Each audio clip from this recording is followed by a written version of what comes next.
Après cela, parmi les disciples, le Seigneur en désigna encore 72, et il les envoya 2 par 2, en avant de lui, en toute ville et localité où lui-même allait se rendre. Il leur dit : « La moisson est abondante, mais les ouvriers sont peu nombreux. Priez donc le maître de la moisson d'envoyer des ouvriers pour sa moisson. Allez, voici que je vous envoie comme des agneaux au milieu des loups. Ne portez ni bourse, ni sac, ni sandales, et ne saluez personne en chemin. Mais dans toute maison où vous entrerez, dites d'abord « Paix à cette maison ». S'il y a là un ami de la paix, votre paix ira reposer sur lui. Sinon, elle reviendra sur vous. Restez dans cette maison, mangeant et buvant ce que l'on vous sert, car l'ouvrier mérite son salaire. Ne passez pas de maison en maison. Dans toute la ville où vous entrerez et où vous serez accueillis, mangez ce qui vous est présenté. Guérissez les malades qui s'y trouvent et dites-leur : le règne de Dieu s'est approché de vous. Mais dans toute ville où vous entrerez et où vous ne serez pas accueillis, allez sur les places et dites : même la poussière de votre ville, collée à nos pieds, nous l'enlevons pour vous la laisser. Toutefois, sachez-le, le règne de Dieu s'est approché. Je vous le déclare, au dernier jour, Sodome sera mieux traitée que cette ville. Malheureuse es-tu, Chorazine, malheureuse es-tu, Bethsaïde, car si les miracles qui ont eu lieu chez vous avaient eu lieu à Tyr et à Sidon, il y a longtemps que leurs habitants auraient fait pénitence avec le sac et la cendre. D'ailleurs, Tyr et Sidon seront mieux traités que vous lors du jugement. Et toi, Capharnaüm, seras-tu élevé jusqu'au ciel ? Non. Jusqu'au séjour des morts, tu descendras. Celui qui vous écoute m'écoute. Celui qui vous rejette me rejette. Et celui qui me rejette, rejette celui qui m'a envoyé. Les 72 disciples revinrent tout joyeux en disant : Seigneur, même les démons nous sont soumis en ton nom. Jésus leur dit : Je regardais Satan tomber du ciel comme l'éclair. Voici que je vous ai donné le pouvoir d'écraser serpents et scorpions, et sur toute la puissance de l'ennemi. Absolument rien ne pourra vous nuire. Toutefois, ne vous réjouissez pas parce que les esprits vous sont soumis, mais réjouissez-vous parce que vos noms se trouvent inscrits dans les cieux. Comment témoigner de notre foi ? Qu'est-ce que la mission aujourd'hui ? Alors que nous réfléchissons à ces thèmes dans le cadre du synode sur la mission, le texte de ce matin vient nous éclairer et nous donner matière à réflexion. Luc est le seul à raconter cet envoi des premiers disciples anonymes, les 72, qui représentent les nations faisant écho au texte de Genèse 10, après le déluge, après l'alliance de Dieu avec Noé et ses descendants. Donc des premiers chrétiens anonymes qui s'adressent aux différentes nations, à la terre entière et auxquels nous pouvons, 2000 ans plus tard, nous identifier. En tout cas, ils nous donnent à réfléchir sur la façon dont nous vivons et partageons notre foi.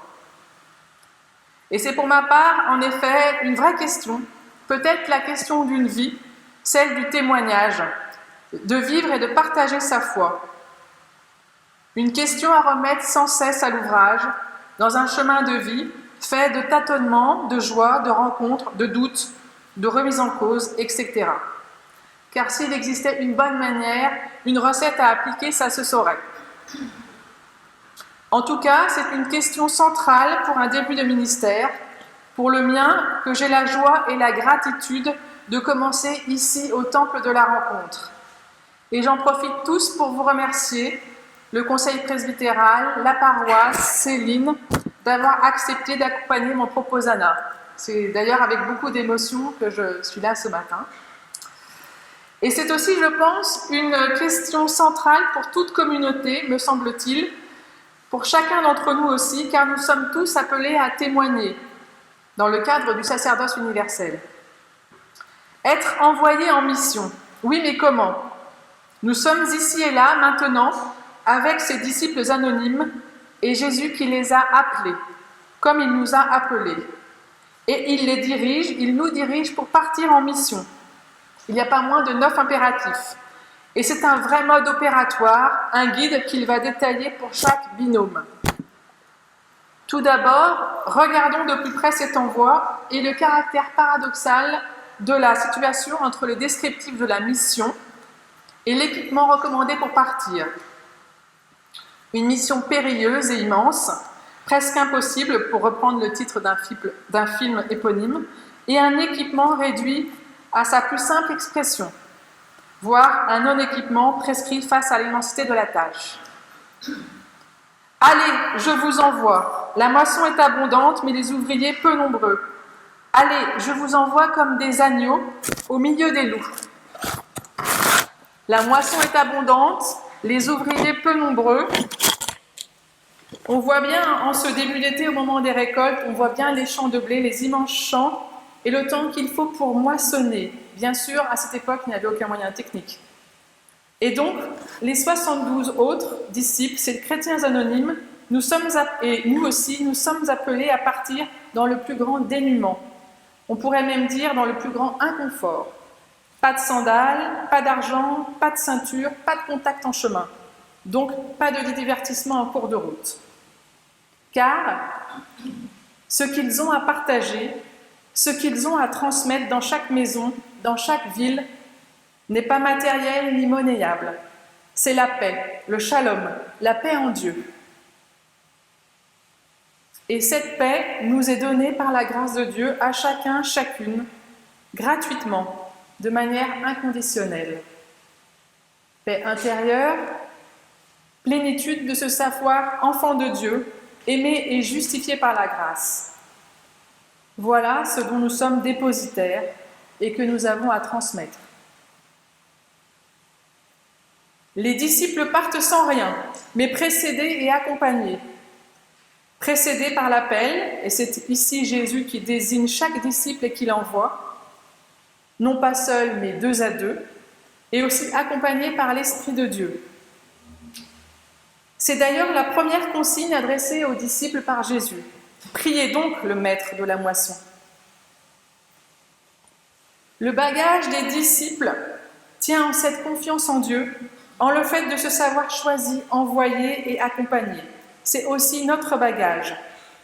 Envoyé, messager pour préparer la venue d'un plus grand. C'est dire la confiance et la responsabilité qui nous est donnée. Annoncer le royaume de Dieu qui commence par la paix. Paix qui est donnée en guise de salutation, de bénédiction, mais aussi à vivre dans nos relations. Cette dimension de la paix est prolongée par celle du temps partagé, de l'échange, demeurer dans chaque maison, ne passez pas de maison en maison. Et ça nous dégage de tout souci de rentabilité, d'efficacité, mais exige une qualité de la relation, une authenticité de l'échange, car il y a bien échange entre celui qui est reçu et celui qui reçoit. Mangez ce que vous donnera. La dimension de la paix est complétée par celle du soin. Guérissez puis annoncez que le royaume de Dieu est arrivé jusqu'à vous. Ainsi, celui qui est envoyé pour donner la paix, pour prendre soin, guérir et enfin annoncer la proximité du royaume, on voit bien c'est d'abord le geste et l'attitude qui précèdent la parole. Et cette paix, ce shalom, est la condition sine qua non d'un échange, d'une hospitalité réciproque, d'un accueil et d'une possible rencontre. Paix qui est donc le fondement de toute relation authentique et qui devrait permettre en théorie tous les dialogues, l'écoute des différences, des différents, puisque cette paix nous précède, nous dépasse et nous fonde individuellement et collectivement. Mais voilà, la réalité est autre, et c'est bien à quoi nous sommes appelés, à nous confronter à cette réalité, à vivre dans le réel et non dans une chrétienté fantasmée ou utopique. Cette réalité n'est pas cachée aux premiers disciples ni à nous-mêmes. Je vous envoie tels des agneaux au milieu des loups. Et dans ce mode opératoire, vient en deuxième situation, le cas où la paix n'est pas accueillie, ni dans une maison, ni dans une ville. Alors, dans ce cas, nous dit Jésus, nous ne perdons rien, la paix revient sur nous. Mais je pense que ce n'est pas aussi facile à vivre humainement parlant. Dans les maisons ou les villes qui refusent ou qui ne savent pas accueillir cette paix, Jésus nous invite à secouer la poussière qui s'est collée aux pieds et à poursuivre la route tout en disant « Le royaume s'est approché ». Secouer la poussière, c'est-à-dire passer à autre chose, sans se laisser entamer ni marquer le refus ou l'hostilité. Mais on le voit bien, ce n'est pas si simple. Et au verset 13 et 15, lorsque Jésus parle de Chorazin, Bethsaïda ou de Capharnaüm, il y a de l'émotion, il y a de la colère, et son jugement est sans équivoque. Car ces villes sont des villes où Jésus a prêché, a enseigné, mais elles ne se sont pas converties. Des villes où ont été appelés les premiers apôtres, mais elles sont restées dans leur vie d'avant. Là encore, cela nous montre la difficulté de la mission. Et on le voit, on le sent bien, ce n'est pas forcément avec nos proches, dans notre famille ou dans nos amis, qu'il est le plus facile de transmettre ou d'être entendu. Et là encore, c'est toute la question qui reste ouverte. Faut-il parler? Faut-il annoncer? Ou faut-il simplement vivre devant Dieu et que notre vie suscite un questionnement, qu'elle soit témoignage par ses actes, sa cohérence de notre foi en Dieu? En tant que temple de la rencontre, en tant qu'église locale, en tant que communauté, oui, nous avons à témoigner par notre engagement, par notre vie cultuelle, par notre étude et nos méditations de textes. Mais je pourrais dire aussi en premier que c'est par notre accueil, par notre écoute, par notre ouverture au monde, que nous témoignons de notre foi au Dieu de Jésus-Christ. Un Dieu qui nous fait vivre et qui est notre joie. Et l'un ne va pas sans l'autre. Et j'ai l'impression que c'est également ce qui vous tient à cœur dans la paroisse de la rencontre, à la fois cette étude de la parole de Dieu, le partage de vie, le partage de sens, avec une communauté résolument tournée vers l'accueil, la convivialité. C'est en tout cas ce que j'ai ressenti la semaine dernière. Et avec un nom pareil, je pense que ça nous y prédispose et nous y invite largement. Joie d'avoir inscrit nos noms dans les cieux, pour reprendre le cœur du message de Laurent la semaine dernière. Joie aussi d'être ensemble, de vivre dans la cité, bien ancrés sur terre, les pieds au sol, pour être messagers du Christ et artisans de paix. Cette paix dont nous savons combien elle est fragile, aussi bien dans nos relations amicales, familiales, professionnelles, dans notre entourage, que dans la vie de notre pays. On l'a bien vu avec ces dernières élections, ou en Europe, ou en Ukraine, ou sur tous les continents. Alors oui, nous sommes envoyés sans artifice ni équipement, mais avec la paix de Dieu en Jésus-Christ, pour témoigner que le royaume s'est approché. Dans chaque situation, il y a cette possibilité de dire qu'une autre vie est possible, que rien n'est écrit d'avance, si ce n'est se savoir enfant de Dieu, et qui nous donne sa paix, et que cette paix est à construire chaque jour, à vivre. À nous d'être ouvriers du royaume, en étant artisans de paix, et que notre prière rejoigne celle de François d'Assise. Seigneur, fais de moi, fais de nous un instrument de paix. Là où est la haine, que je mette l'amour. Là où est l'offense, que je mette le pardon. Là où est la discorde, que je mette l'union. Amen.